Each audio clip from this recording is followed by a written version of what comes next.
Well, I have a trip coming up here in a few weeks, so time to do a little bit of maintenance work on the Jeep that's needing to be done for a while. So one of the things I'm doing is I'm going to replace this serpentine belt. Who knows how long that's been on there.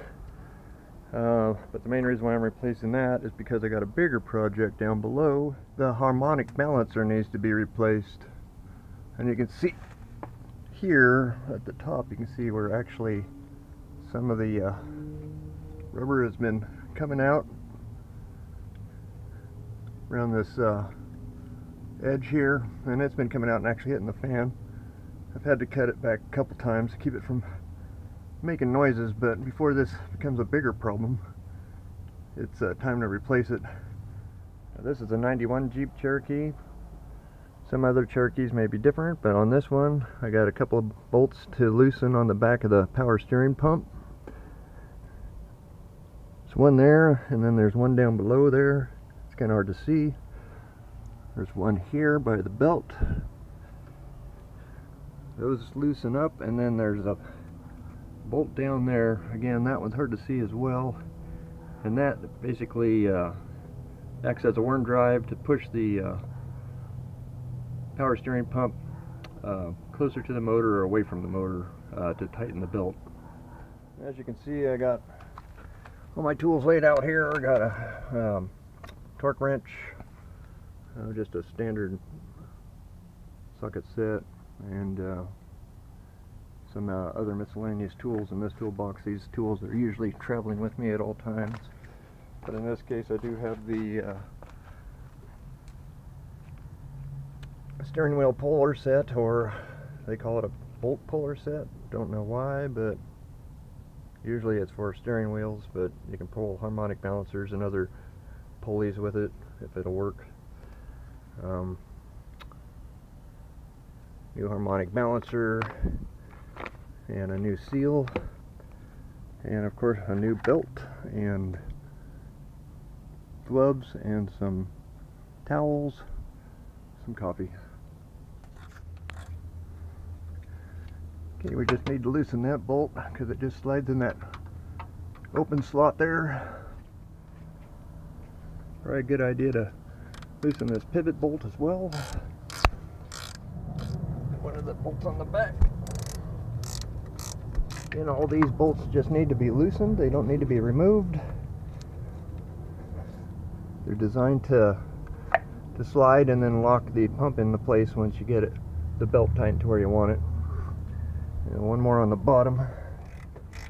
So once that's loosened, we should be able to move that bracket in by using that worm drive.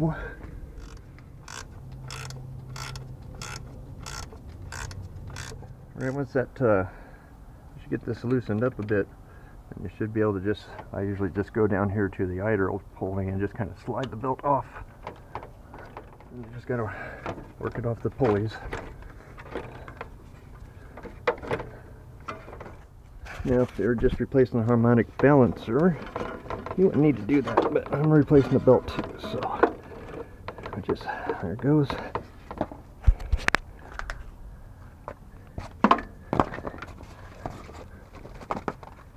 Alright, belt's out. So rather than fiddling with trying to figure out what bolts to use underneath the vehicle, I just find the bolts that I need on the new unit. In theory they should be the same, but we don't know for sure. So we'll start with those and then we'll go from there.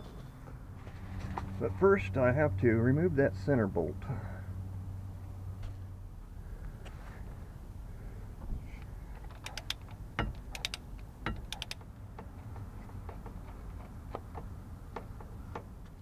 Alright, bolt is out.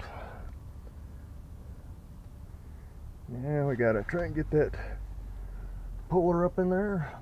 It wouldn't come off. So investigating a little closer, I see that there's a washer here. Make sure you remove that washer. Yep, so after removing that washer, things are going a lot smoother. Took me a few minutes to figure out what was going on there. Luckily I stopped when I did and didn't break something. See, it's coming away from block now. Alright, got the balancer out. As you can tell, there's a lot of rubber sticking out there. Alright, so now I gotta get the seal out, so usually get a screwdriver up underneath this and pry on it. Hopefully it'll come out of there anyway. I'd actually remove the sway bar, or lower the sway bar mount to get to the seal, because it's odd, just bad angles to get to the seal in here, unfortunately. Alright, but it came at a different angle and popped right out of there. So before you install these, I go ahead and put a little coat of oil all on it so that it slides back in easily, and then we'll just tap it in with a hammer on this front edge. Make sure you put the spring edge towards the back. Okay, so I've cleaned up that seal surface up there, and I've put a coat of oil on this so it'll slide in a little easier. Okay, so I just slide that seal right there, and then I'm going to use a hammer just to kind of tap it in. Just work your way around. See it working its way in there. And usually once the hammer starts bottoming out on the metal like that, it's in all the way.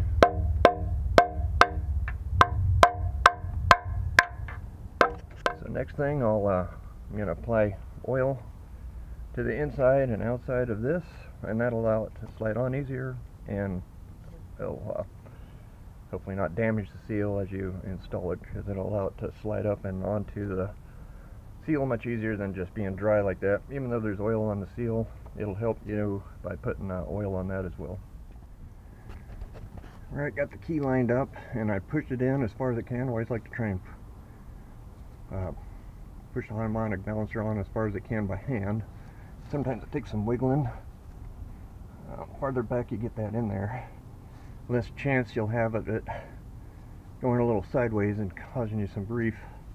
Purchased this longer bolt, and so basically I'll just put the washer on this and then thread that in and tighten it down enough so that I can take it back out, and then put this in to finish up tightening everything down.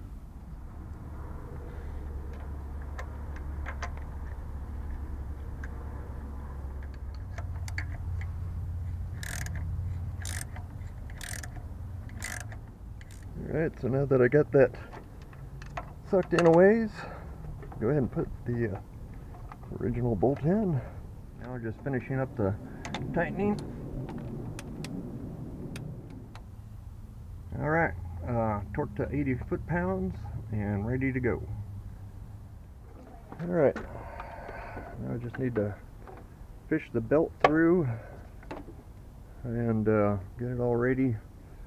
And this, usually you'll find a diagram under the hood that shows you how the belt should go on, so just follow that diagram and you should be good to go. Okay, got the belt in, tightened down, so we want a little bit of deflection there, probably a 1/4 to 1/2 inch. I think it's generally what they recommend.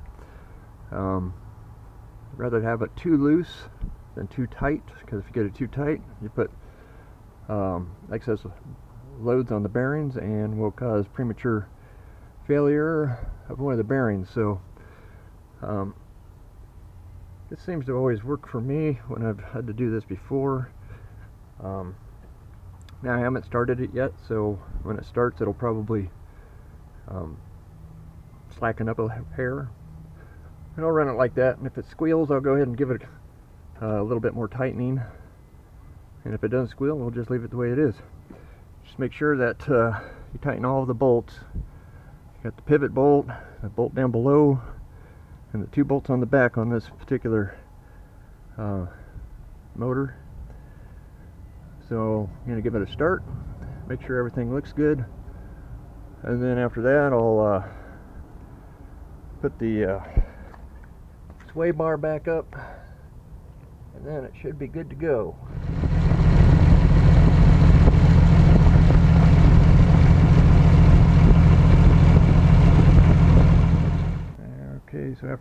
few minutes we'll see. Yep, still feels pretty good there. Got a little bit of slack, but not too much. Alright, so we'll put the sway bar up, and then that'll be it for this.